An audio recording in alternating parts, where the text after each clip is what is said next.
नमस्कार। आज मैं आपको माँ कात्यायनी की कहानी सुनाऊंगा, जो कि माँ दुर्गा के 9 रूपों में से छठवां रूप है। माँ कात्यायनी को माँ दुर्गा के सबसे उग्र और शक्तिशाली रूपों में से एक माना जाता है, जो धर्म की रक्षा के लिए अवतरित हुए। एक समय की बात है, दैत्य कुल में एक असाधारण योद्धा का जन्म हुआ, जिसका नाम महिषासुर था।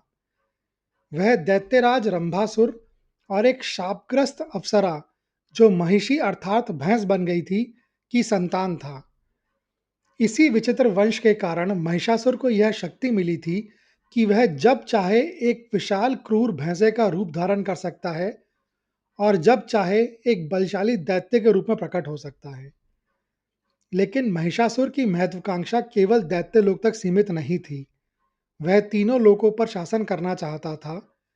इस लक्ष्य को पाने के लिए उसने सृष्टि के रचयिता भगवान ब्रह्मा की घोर और अटूट तपस्या आरंभ की। उसकी तपस्या इतनी तीव्र थी कि वर्षों बाद भगवान ब्रह्मा को विवश होकर प्रकट होना पड़ा। जब ब्रह्मा ने उससे वरदान मांगने को कहा, तो महिषासुर ने अपनी कुटिल बुद्धि का प्रदर्शन किया। उसने अमरता मांगी, जिसे सृष्टि के नियम के विरुद्ध बताकर ब्रह्मा ने अस्वीकार कर दिया। तब महिषासुर ने सोचा कि चूंकि पुरुष ही युद्ध में शक्तिशाली होते हैं और किसी स्त्री में उसे पराजित करने की शक्ति नहीं, इसीलिए उसने एक धूर्ततापूर्ण वरदान मांगा। उसने कहा, हे प्रभु, मुझे यह वरदान दें कि मेरी मृत्यु केवल एक ऐसी स्त्री के हाथ से हो जिसे किसी पुरुष के अंश से शक्ति ना मिली हो, और कोई भी पुरुष, चाहे वह देवता हो, दानव हो या मनुष्य, मेरा वध ना कर सके।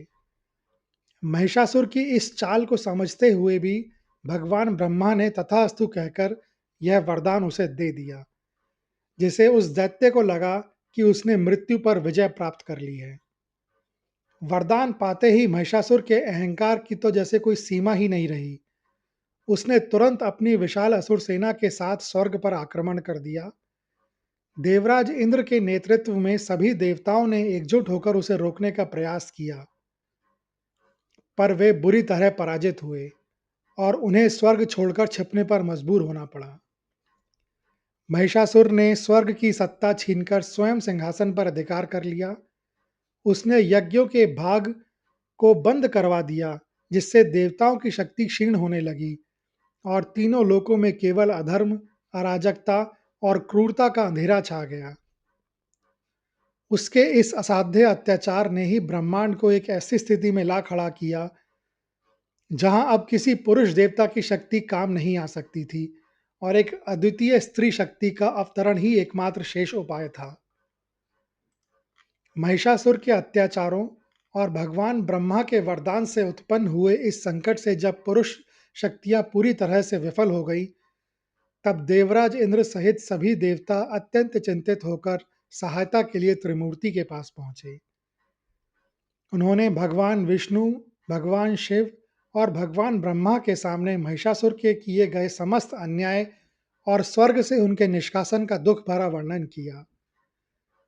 देवताओं के मुख से महिषासुर के आतंक की कहानी सुनकर त्रिदेवों के साथ साथ वहां स्थित उपस्थित सभी देवताओं के मन में क्रोध चरम पर पहुंच गया।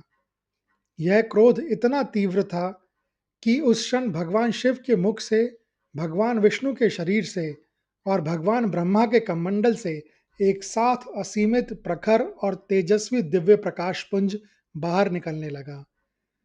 यह केवल त्रिदेवों की ऊर्जा नहीं थी। यमराज ने अपनी काल शक्ति, अग्निदेव ने अपना तेज, वायुदेव ने अपनी गति, इंद्र ने अपना वज्र बल और अन्य सभी देवताओं ने अपनी अपनी शक्तियों को उस पंज में विसर्जित कर दिया। यह समस्त दैवीय ऊर्जा एक स्थान पर एकत्रित हुई और एक क्षण में अग्नि के एक विशाल पर्वत के समान बन गई, जिसकी चमक करोड़ों सूर्य से भी अधिक थी। उस ऊर्जा ने एक भव्य, दिव्य, सौंदर्य और प्रचंड शक्ति से परिपूर्ण देवी का रूप ले लिया। उसी समय कात्यायन नामक एक अत्यंत प्रसिद्ध और महान ऋषि हुआ करते थे। वह देवी शक्ति के परम भक्त थे और उनकी कामना थी कि स्वयं भगवती आदि शक्ति उनके यहाँ पुत्री के रूप में जन्म लें। अपनी इस इच्छा को पूर्ण करने के लिए ऋषि कात्यायन ने वर्षों तक कठोर तपस्या की। उन्होंने एकाग्र मन से ध्यान किया और देवी की आराधना में लीन रहे। उनका यह तप दर्शाता है कि वह देवी को मात्र पूजने नहीं, बल्कि उन्हें पितृत्व के बंधन में बांधने की अद्वितीय इच्छा रखते थे। जब महिषासुर के अत्याचारों से तंग आकर सभी देवताओं ने मिलकर अपने तेज पुंज निकाला, तो वह ऊर्जा पुंज सबसे पहले ऋषि कात्यायन के तपस्या स्थल पे ही केंद्रित हुई। ऋषि के वर्षों के तप और उनकी पुत्री की कामना इतनी प्रबल थी कि वह दिव्य ऊर्जा पुंज ऋषि के सामने ही एक पूर्ण भौतिक और तेजस्वी स्त्री स्वरूप में साकार हो गया।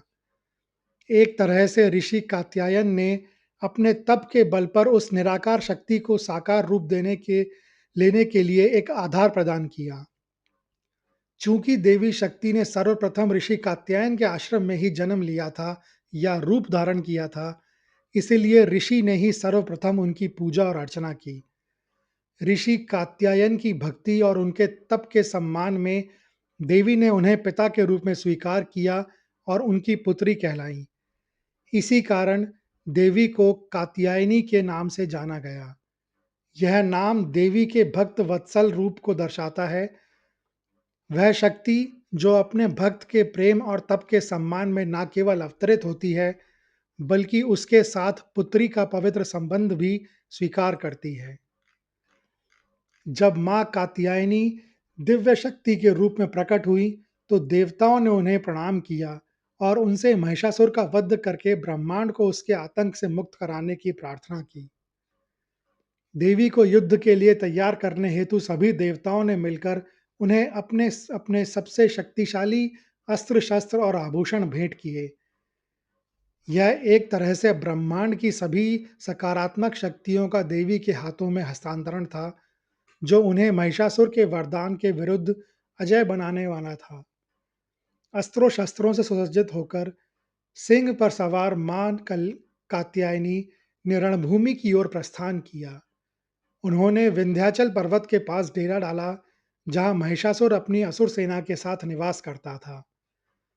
मां कात्यायनी का दिव्य स्वरूप, उनके सिंह की भयंकर गर्जना और उनके अस्त्रों का तेज देखकर महिषासुर के दूतों ने उसे सूचना दी। मूर्खतापूर्ण अहंकार से भरा महिषासुर देवी की सुंदरता पर मोहित हो गया। उसने अपनी शक्ति और धन का प्रदर्शन करते हुए देवी को विवाह का प्रस्ताव भेजा। मां कात्यायनी ने अपने गंभीर स्वर में उत्तर दिया कि उसका प्रस्ताव तभी स्वीकार्य होगा जब वह उन्हें युद्ध में पराजित कर देगा। महिषासुर ने इस शर्त को अपनी शक्ति का अपमान समझा और स्वयं युद्ध में न आकर अपने सबसे शक्तिशाली सेनापतियों चिक्षुर और चामर सहित अपनी विशाल सेना को भेज दिया। युद्ध शुरू होते ही मां कात्यायनी ने प्रचंड रूप धारण कर लिया। उनके एक ही वार से महिषासुर की सेना में हाहाकार मच गया। देवी के सिंह ने भयानक गर्जना करते हुए असुरों के बड़े बड़े हाथियों और रथों को नष्ट कर दिया। देवी ने अपने अस्त्रों से चिक्षुर और चामर जैसे शक्तिशाली सेनापतियों का शीघ्र ही वध कर दिया। क्षण भर में महिषासुर की पूरी सेना छिन्न भिन्न हो गई और रणभूमि असुरों के रक्त से भर गई। अपनी पूरी सेना का विनाश देखकर महिषासुर अत्यंत क्रोधित हुआ और स्वयं युद्ध के मैदान में कूद पड़ा। महिषासुर को अपने वरदान पर पूरा भरोसा था और उसने अपनी मायावी शक्ति का भरपूर उपयोग किया। सबसे पहले उसने एक विशालकाय भैंसे का रूप धारण किया। अपने सींगों से वह पहाड़ों को उछालने लगा, जमीन को रौंदने लगा और अपनी पूंछ से समुद्रों में हलचल मचाने लगा। उसने देवी के सिंह पर आक्रमण करने की कोशिश की। जब देवी ने उसे घायल कर दिया, तो उसने तुरंत हाथी का रूप लिया और अपनी सूंड से देवी को कुचलना चाहा। देवी के तलवार चलाने पर वह तुरंत एक सिंह बन गया और अंत में वापस एक भयंकर भैंसे के रूप में लौट आया, जिसे देवी के वार को निष्फल किया जा सके। जब महिषासुर ने भैंसे के रूप में धरती को पाताल लोक तक हिला दिया, तब मां कात्यायनी का क्रोध अपनी पराकाष्ठा पर पहुंच गया। देवी ने आकाश में एक ऊंची छलांग लगाई और सीधे भैंसे के रूप में खड़े महिषासुर की गर्दन पर अपना चरण रखकर उसे जमीन पर दबा दिया। देवी के पैर के दबाव में महिषासुर ने अपने भैंसे के शरीर को छोड़कर वापस मानव रूप में निकलने का प्रयास किया, लेकिन वह केवल आधा ही बाहर निकल पाया। महिषासुर की इस असमर्थ अवस्था में देवी ने तुरंत अपना त्रिशूल उसकी छाती में उतार दिया और अपने महाखड़ग यानी कि महान तलवार से उसका सिर धड़ से अलग कर दिया। महिषासुर का सिर कटते ही वह निष्प्राण होकर भूमि पर गिर पड़ा। इसी के साथ उसका अत्याचार समाप्त हुआ और देवताओं ने अपनी खोई हुई सत्ता पुनः प्राप्त की। महिषासुर के इस वध के कारण ही मां कात्यायनी को महिषासुर मर्दिनी यानी महिषासुर का वध करने वाली के नाम से भी जाना जाता है। इस प्रकार मां कात्यायनी ने समस्त दैवीय शक्तियों के तेज से जन्म लेकर धर्म की पुनर्स्थापना की। महिषासुर पर विजय प्राप्त करने के बाद मां कात्यायनी केवल एक योद्धा देवी के रूप में ही नहीं, बल्कि परम कल्याणकारी शक्ति के रूप में पूजी जाने लगी।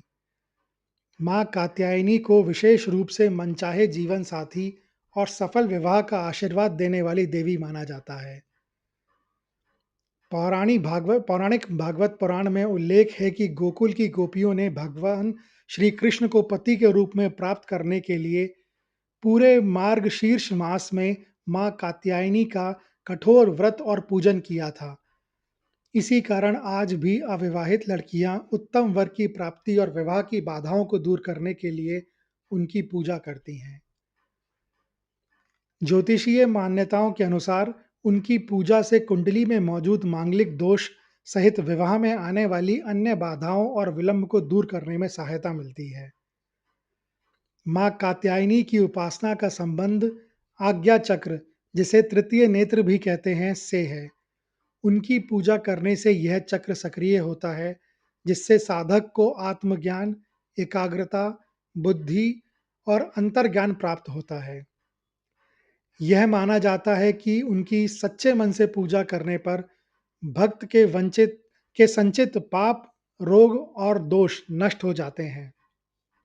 वह धर्म, अर्थ, काम और अंततः मोक्ष, ये चारों पुरुषार्थ प्रदान करने में सक्षम है। जो भक्त पूर्ण श्रद्धा से आपकी पूजा करता है, उसे जीवन के सभी क्षेत्रों में सफलता और विजय प्राप्त होती है। इस प्रकार मां कात्यायनी की कथा हमें सिखाती है कि अहंकार को नष्ट करने के लिए सामूहिक शक्ति और आंतरिक दृढ़ता की आवश्यकता होती है। यह कहानी सुनने के लिए धन्यवाद। अगर आपको यह कहानी अच्छी लगी हो तो कृपया इस वीडियो को ज़्यादा से ज़्यादा लोगों के साथ शेयर करें, लाइक करें व चैनल को सब्सक्राइब करें। कमेंट्स बॉक्स में लिखें, जय मां कात्यायनी, जय मां दुर्गा।